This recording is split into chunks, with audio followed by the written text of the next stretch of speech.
Welcome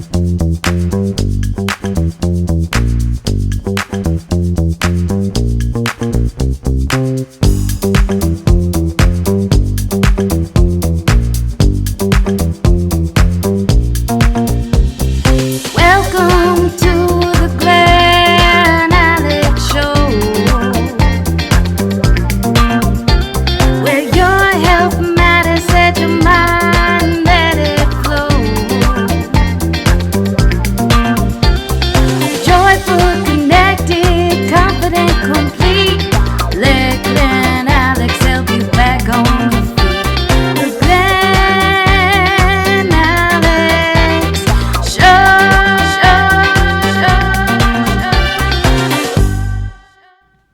Hello, world, and welcome back to the Glen Alex Show. Our mission is for you to be joyful, connected, confident, and complete. The life experience we call Wellth, Wellth, which is health plus other riches. I'm Glen Alex, author of Living in Total Health, clinical social worker, and the Wellth Coach. My life's work is about health because healthy people are more genuine, are more loving, and are more giving. And physically, mentally, emotionally, and spiritually healthy people do not intentionally harm self or others. Please let that sink in and consider all the strife and drama and chaos and terror that's going on in the world today. That stuff is not perpetrated by physically, mentally, emotionally, and spiritually healthy people. Instead, it's the unhealthy people with voids in their lives that are attempting to fill their emptiness by harming others. So please join me on this journey to be your healthiest self so we can make humanity the best it has ever been. Let's do this. Create your best health in 2021 with Glen's special limited coaching offer. Simply buy a new copy of Living in Total Health from Glen's Amazon distributor, book CH148. Then send Glen a copy of your receipt to schedule your free 30-minute consultation to address and identify barriers to your optimal health. Again, the purchase must be made from Glen's Amazon distributor, book CH148 only. Please see the link below. Looking forward to working with you. Everyone, please help me welcome my guest, Sheri Hedlund. I've worked with her with professional tennis players. I think she's absolutely amazing. And the Glen Alex Show, each episode focuses on a different aspect of health. And so I wanted to bring Sheri in because she is an expert in hydration. So Sheri, welcome to the Glen Alex Show. Thank you very much, Glen. I appreciate being here. Oh, I appreciate you making time. Truly, truly. You're welcome. So can you introduce yourself? Tell us a little bit about who you are and what you do. My name is Sheri Hedlund. I'm a certified athletic trainer, a true blue Buckeye. My career path, I've basically done athletic training since I was in college with a little side job of roofing and hobbying and Nordstrom travel. And otherwise, I worked in the clinics for 16, 17 years. I taught high school. I worked in the NBA and the WNBA and on the WTA tour for 11 years, and then with USTA. So lots of tennis since 1997. And I love what I do because of people like you, Glen. Well, you're very sweet to say that. And I will let everyone know that I've watched you interact and treat professional athletes, and I'm always amazed at how calm you are with them, how honest you are with them, and just how loving you are with them while you get sometimes negative points across to them. So I really admire how you communicate with your athletes. Thank you, Glen. I appreciate that a lot. Thank you. You're very welcome. You're very welcome. Okay, so let's get to it. Okay. Tell everybody what hydration is and why it's important. Well, hydration is how our body, how it actually stays alive. So through water and through its interaction with electrolytes, it's what lubricates our system. It's what keeps our joints moving. It's what keeps our organs moving.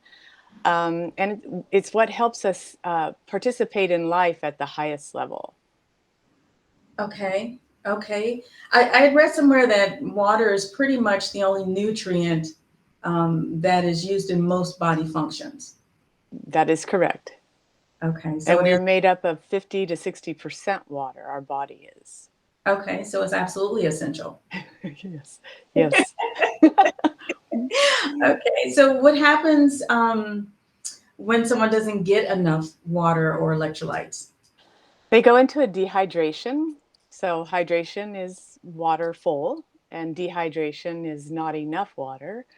What happens, it starts out, a lot of times people will feel their face or feel very dry, chapped lips, a little bit of dizziness sometimes. A lot of times, if you're a tennis athlete and you're watching a tennis match on TV, you'll see a player start to stretch their legs and stretch and stretch. They're starting to cramp. That cramping is a sure tell sign that they're in dehydration.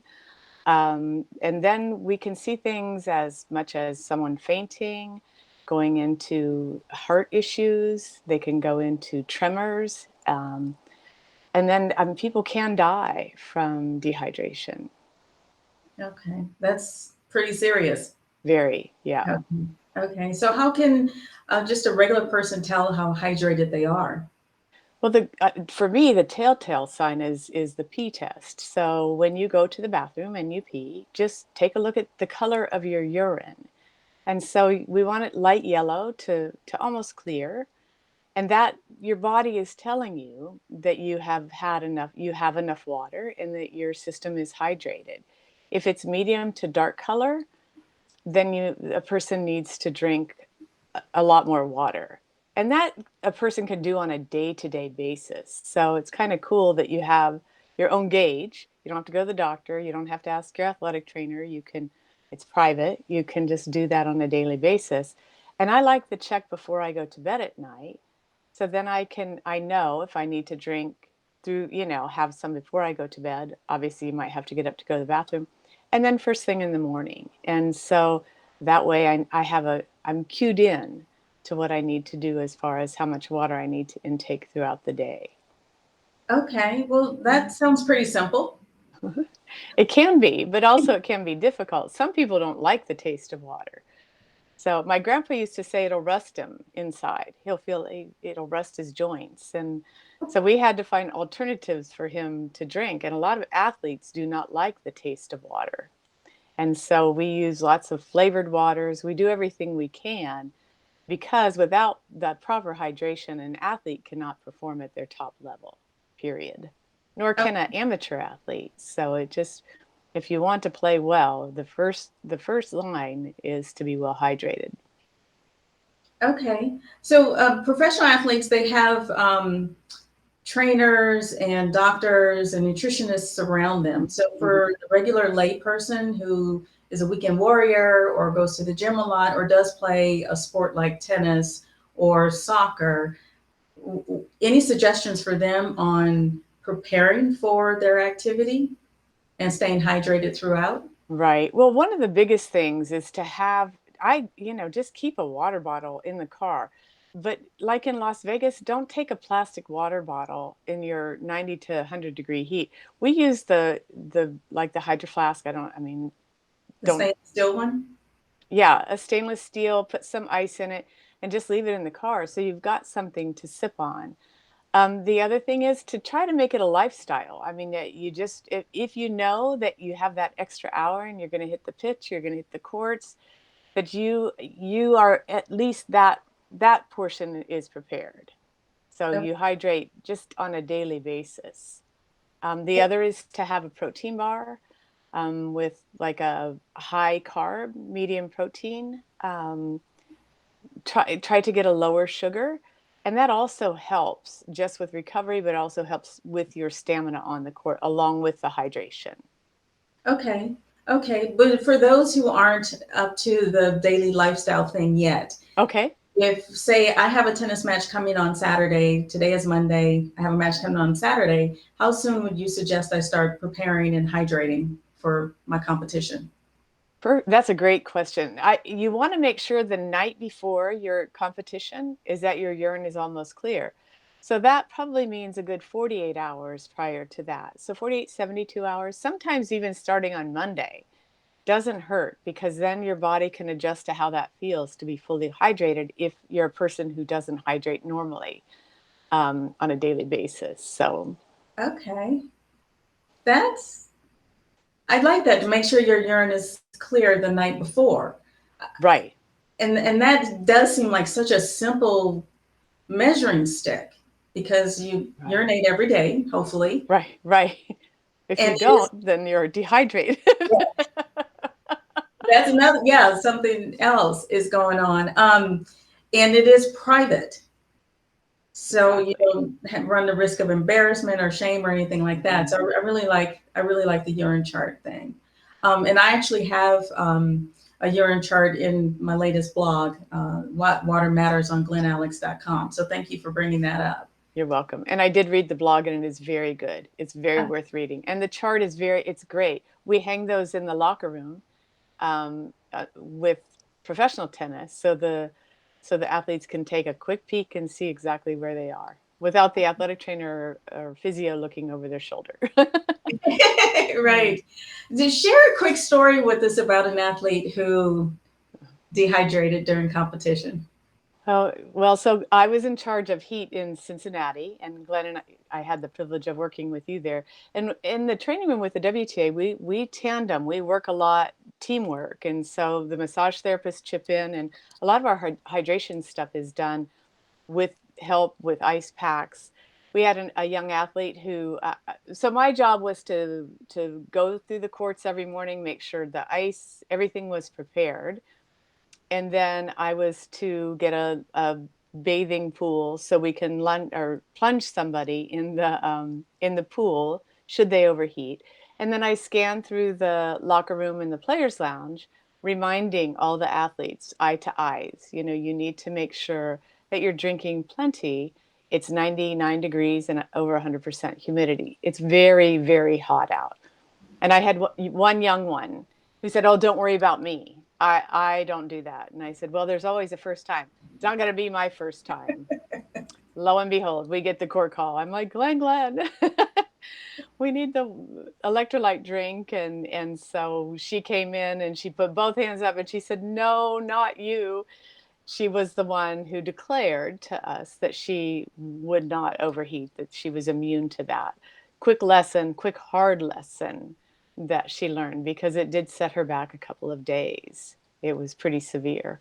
Yeah, So that's a painful lesson. And I've it actually is. seen recreational tennis players just hop on the court in the summer, Yeah, no water. Sometimes they don't even eat before they right. play, and they cramp and get close to passing out. It's quite scary. It is. And and what you're speaking about, sometimes that can progress so quickly that you go kind of like, "Oh, I'm kind of hurting," and maybe laughing a little bit, to lying on the court and not doing well at all. Sometimes that is a 911 call. And so it can go really rapidly. Yes, 911 has been called in several occasions. So Hmm. thank you for pointing that out. Hmm. Now, I read something the other day that surprised me. Okay. And Uh, it said that we need to hydrate just as much in the winter as in the yes, summer, I agree 100% with that. I, because but I think it's deceiving during the winter because it's cold. Well, it's cold in a lot of the regions of the country or the world. But the thing that we forget is that we're in rooms and gyms that are heated, and so we get dehydrated from that. Our activity level for most people is still pretty high, and so the idea of skipping that water that makes our body work, I mean, we're still very busy, and we're sitting in heated rooms, or we're working in heated rooms. We're going from climate to climate, from outside to inside. That also is a dehydrator. Our system has to work harder. And so anything that I think, when we think our system is working harder for any reason, then it's using that water to help everything move. okay. I mean, well, it makes sense when you explain it that way. It just seems counterintuitive that warming up a room is going to dehydrate you, but it Right. does make sense when you say it. Yeah. It does. I mean, it's hard to convince athletes, even professional athletes, of that. So it seems sun dehydration, that's kind of the way we're built. I think we're built to think about that. Yeah, I agree. I totally agree. Yeah, good Okay, well, point. thank you. Well, it's a really good point because we run into this a lot. So I think it's a really good point. And during the winter, we do indoor tournaments. And sometimes they think they're indoor, and that's what you're speaking to as well. We'll be in Minnesota where it's -3 degrees at an indoor facility, and they are so dehydrated. Wow. Yeah. Okay. Yeah. So we still need to hydrate in the winter, year Yes. round. Year Year. round. Yes. And then there are factors like illness or even grieving. Where climate change, traveling, air travel, all of that adds to the dehydration. Okay. Well, and thank you for bringing up the mental and emotional stuff because the mental health aspect of health is very draining on the system. Mm-hmm. It can tax your nerves, your circulation, and it just is huge. So Right. it would make sense too that it'll dehydrate you. Yes. And Okay. it's something that it's less tangible. And It's so, definitely, yeah, yeah. We just think it's something over there when it really is part and parcel of who we are. So exactly. Yeah. yeah, thank you again for bringing that up. You're welcome. Yeah. Okay. Oh my gosh, you're so smart. No. Thank you, Glenn. That was a good response. Okay, in light of all of the information you shared with us today, what is the one nugget you want to share with the world? I think probably the biggest thing is trying to make hydration just a lifestyle. Simply, I mean, if you sit down to dinner and perhaps you have a glass of wine, have 2 glasses of water. When you have your cup of coffee or tea in the morning, they're both dehydrators. Add in that 8 or, the couple glasses of water, just, and then obviously, as we spoke about earlier, is daily check that urine. But just when it becomes a lifestyle, it's kind of a little game that you could win. If you're competitive athletes, then part of the game is internal. Can I beat myself today? Can I be Right. better today than I was yesterday? And so that might be one of those kind of internal games to play. But just to counterbalance that with lifestyle and food and drink, versus the hydration, or and not versus. So yeah. Okay. So just make it a part of your daily routine and you don't have Mhm. to think about it or worry about it. Right. And then Yeah. when you're going to be active, just do a little extra. Exactly. Okay. Okay. Well, that's simple enough. Anybody can follow that. Yes. Okay. Anybody can. Just does everybody do it is the hard part. So, Right, right. That's a different story. yes. Well, I want to thank you again for making time to be here and sharing your wisdom and your experience and for being always so kind to me. So Oh. thank you very much. And thank you, Glenn. And the kindness and grace that you show everybody is such a gift. I Well, appreciate you very much. ditto, ditto. Now, if anybody wants to reach out to you and with a question or whatever, would you mind sharing your email address? Now, my email is my name, SHERIHEDLUND @gmail.com. Okay, wonderful, wonderful. Thank you so much, Sheri, and please take care. You too, Glenn. Thanks so Okay, much. we'll All talk right. soon. Okay. Bye-bye. Bye bye. Thank you again for tuning in to this episode of the Glen Alex Show. I hope you found my conversation with certified athletic trainer Sheri Hedlund valuable. If you did, then please like, subscribe, and share. Thank you. Refresh your spirit with a nourishing thought.